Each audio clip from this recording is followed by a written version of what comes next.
할렐루야. 1월 11일 화요일 원포인트 큐티 시간에 함께 하신 성도님들을 주님의 이름으로 환영하고 축복합니다. 오늘 하나님께서 우리에게 주신 말씀은 마가복음 2장 13절에서 22절까지의 말씀입니다. 한 목소리로 합독하겠습니다. 예수께서 다시 바닷가에 나가심에 큰 무리가 나왔거늘 예수께서 그들을 가르치시니라. 또 지나가시다가 알페오의 아들 레위가 세관에 앉아 있는 것을 보시고 그에게 이르시되 나를 따르라 하시니 일어나 따르니라. 그의 집에 앉아 잡수실 때 많은 세리와 죄인들이 예수와 그의 제자들과 함께 앉았으니 이는 그러한 사람들이 많이 있어서 예수를 따름이러라. 바리새인의 서기관들이 예수께서 죄인 및 세리들과 함께 잡수시는 것을 보고 그의 제자들에게 이르되 어찌하여 세리 및 죄인들과 함께 먹는가? 예수께서 들으시고 그들에게 이르시되 건강한 자에게는 의사가 쓸데없고 병든 자에게라야 쓸데있느니라. 나는 의인을 부르러 온 것이 아니요 죄인을 부르러 왔노라 하시니라. 요한의 제자들과 바리새인들이 금식하고 있는지라. 사람들이 예수께 와서 말하되 요한의 제자들과 바리새인의 제자들은 금식하는데 어찌하여 당신의 제자들은 금식하지 아니하니이까? 예수께서 그들에게 이르시되 혼인집 손님들이 신랑과 함께 있을 때에 금식할 수 있느냐? 신랑과 함께 있을 동안에는 금식할 수 없느니라. 그러나 신랑을 빼앗길 날이 이르리니 그날에는 금식할 것이니라. 생배 조각을 낡은 옷에 붙이는 자가 없나니 만일 그렇게 하면 기운 새 것이 낡은 그것을 당기어 헤어짐이 더하게 되느니라. 새 포도주를 낡은 가죽 부대에 넣는 자가 없나니 만일 그렇게 하면 새 포도주가 부대를 터뜨려 포도주와 부대를 버리게 되리라. 오직 새 포도주는 새 부대에 넣느니라 하시니라. 아멘. 이 시간 새 마음과 새로운 이스라엘이란 제목으로 목사님께서 말씀 전해주시겠습니다. 할렐루야. 네. 오늘 마가복음 2장 13절에서 22절 사이의 말씀을 통해서 우리는 새 마음과 새로운 이스라엘이란 제목으로 한번 묵상을 해보도록 하겠습니다. 오늘 주님께서 지금 여기 죄인을 부르는 장면에 죄인과 어찌하여 식사를 함께 할 수 있느냐? 유대인 정결 예법에 따르면 유대인은 이방인과 식사하면 안 됩니다. 돼지나 개와 같은 그들이 정한 부정한 음식을 먹어서도 안 됨과 동시에 오늘 여기 15절 말씀 보니까 그의 집에 앉아 잡수실 때 많은 세리와 죄인들이 예수와 그의 제자들과 함께 앉았으니 이는 그러한 사람들이 많이 있어서 예수를 따름이러라. 자, 아이러니하게도 예수님을 따른 사람은 당시의 의인들이 아니에요. 이틀에 한 번씩 금식하며 박하와 회양과 근처에 11조를 드리는 바리새인들이 그를 따르지 않습니다.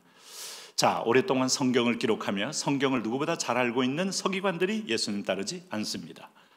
당시의 권력자가 예수님을 주목하여 볼지언정 따르지는 결코 않습니다.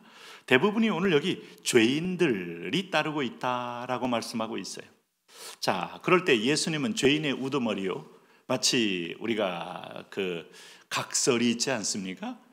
우리 일제 때도 각설이들이 다리 밑에서 많이 살았죠.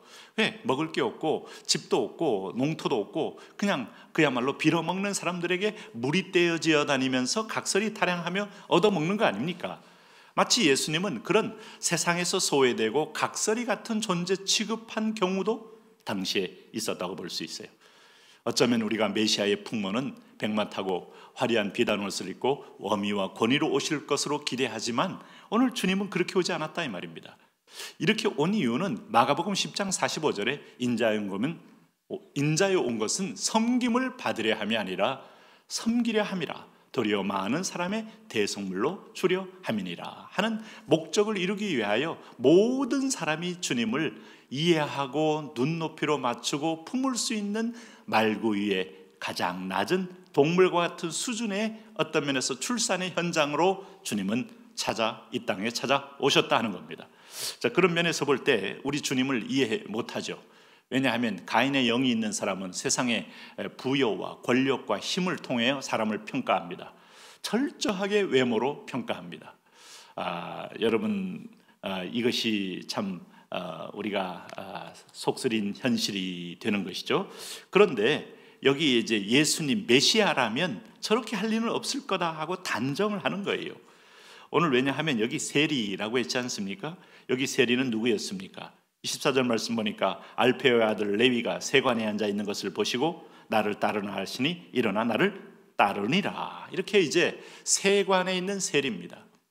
이 사람은 가난하지는 않습니다. 왜냐하면 로마의 어떤 면에서 보면 하청을 받아 자기 동족의 세금을 이제 걷는 사람인데, 당시의 제도가 세금을 이제 로마가 할당을 해주면 그걸 더 많이 걷어서 나머지 차액을 본인이 이제 가졌다고 하니까 많은 부분에 자기는 세금을 중과하게 부과할, 그럴 수 있는 유혹을 받고 그렇게 부과하니 정말 동족의 고혈을 빼먹는 거죠. 그러면서 아주 증오와 어떤 면에서 혐오의 대상이 되고 죄인의 상징성이 된 겁니다. 그런 세리가 영혼이 갈급하니 예수님 찾아온 거예요. 예수님 내치지 않고 받아들인 겁니다. 그리고 여기 죄인들이라고 했으니 당시의 사회적 죄인들은 아마 질병 있는 사람, 또 부정한 것에 접했던 사람들, 그리고 결국 소외된 사람들, 또 눈도 하나 없고 또 다리도 절고 하는 아주 부정한 죄인들로 상징화된 존재들, 아마 그런 사람들 적지 않게 예수님 주변에 많이 모였을 것이다. 그리고 사회적으로 축복을 못 받아서 철저하게 소외된 무리들이 예수님 많이 따랐다. 그러니 이 사람을 어떻게 메시아라고 볼 수 있겠습니까? 그런데 이제 여기 16절에 바리새인과 서기관들이 오늘 예수께서 죄인 및 세리들과 함께 잡수시는 걸 보고 그의 제자들에게 이르되 어찌하여 세리 및 죄인들과 함께 먹는가? 자, 이것이 바로 율법이 보는 기준이에요. 율법은 여러분, 그 가슴속에 율법은 하나의 칼날만 있지 사랑이 없어요. 아니, 율법의 본질은 사랑임에도 불구하고 사람들은 자기 편의적으로 율법을 적용합니다. 여러분, 법이 바로 서 있다고 해서 그 법이 항상 그 사회가 공평하지 않아요. 법을 운용하는 분이 뇌물을 먹거나 아니면 편향되거나 아니면 자기 프레임에 갇혀서 아주 다른 것으로 판결을 해버리면 그 법은 점점 사문화되고 무용지물화 되는 것이죠. 오늘 하나님의 말씀의 법의 본질을 보면 예수님의 해석이에요. 율법이 무엇이냐 했을 때 예수님은 하나님을 사랑하고 이웃을 내 몸처럼 사랑하는 거다. 하나님은 사랑이시다. 요한일서 4장이 쭉 얘기했던 그 사랑의 본질, 그 율법의 완성은 사랑이다. 그러므로 율법의 완성으로 오신 그리스도는 하나님의 사랑으로 몸 온 전체를 나를 위하여 주신 분이시다. 이걸 깨달을 때 우리가 할 수 있는 것은 눈물 흘리고 감사할 일밖에 없어요. 그러나 서기관과 바리새인들은 자기 의가 있고 자기 의에 기반에 서서 율법의 기준으로 칼날을 휘두르게 되니 오늘 그 하나님의 사랑의 실체가 왔음에도 불구하고 보지 못하고 알지 못한다. 이게 문제입니다. 우리가 이쯤에서 호세아 6장 6절에 오늘 이 백성이 나를 알지 못함으로 망하는 것을 우리는 알 수 있어요. 믿음으로 보는 사람, 성령을 받은 사람, 하나님의 마음을 읽은 사람, 이 사람만이 오늘 역사적 계시를 할 수 있어요. 그게 어디에서 나오는가 하면 오늘 이들이 죄인과 함께 먹는다고 해서 비판하고 정죄하지 않습니까? 그럴 때 예수님이 17절에 이런 말씀했어요. 나는 의인을 부르러 온 것이 아니요 죄인을 부르러 왔노라. 이것이 주님의 대답입니다. 자, 의인인 줄 아는 죄인이 이 땅의 대부분입니다. 죄인인 줄 아는 죄인이 있습니다. 그러나 자기가 죄인인 줄 아는 의인이 있습니다. 하나님은 오늘 자기가 하나님 앞에 죄인인 줄 깨닫는 자가 바로 내 백성이요 내 양은 내 음성을 듣고 나를 따른다고 했으니 이 사람들이야말로 오늘 구원의 일을 하나님의 참 의인이에요. 왜냐하면 우리의 의는 정가된 의지, 내 의에서 내 행동에서 나온 의가 아닙니다. 율법에서 나온 의가 더더욱 아닙니다. 그리스도의 의가 우리에게 전가된 거예요. 그 의를 받아들일 때 그 의가 내 의가 되는 겁니다. 그래서 하나님의 의가 우리에게 나타나신 바 되는 것이 구원입니다. 오늘 그래서 우리가 얘기할 수 있는 것은 그리스도의 십자가요, 자랑할 수 있는 것은 그리스도의 죽으심과 부활이요, 자랑할 수 있는 것은 나는 죽고 그리스도만 하는 갈라디아 2장 20절 말씀이 우리의 고백이 되는 겁니다. 오늘 주님께서 말씀합니다. 그러므로 너희가 생명의 DNA가 있고 없고는 나 자신이다. 혼인집 잔치에서 여자들이 아무리 단장을 예쁘게 하고 손님이 하객이 아무리 많아도 신랑이 없으면 말짱꽝이죠. 네? 신랑이 없는 결혼을 여러분 본 적이 있습니까? 오늘 신랑 되신 주님을 잃어버리면 너희가 먹을 필요도 없고 살 이유도 없는 존재가 금식입니다. 그럴 때는 금식하고 애곡하고 신랑을 찾아라. 오늘 신랑 되신 주님, 나의 구원이요 생명이요 나의 의입니다. 오늘 그분과 동행하시기 바랍니다.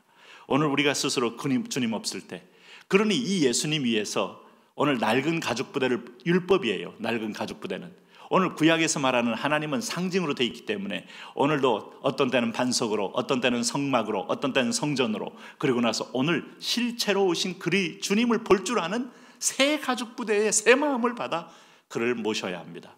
그 새 영이 바로 성령님이신데 그분은 그리스도를 참 구주로 모시게 합니다. 오늘 그분과 함께 동행하며 승리하는 여러분 되시기를 바랍니다. 하나님 아버지, 우리는 새 이스라엘입니다. 새 마음을 받았습니다. 성령을 받았습니다.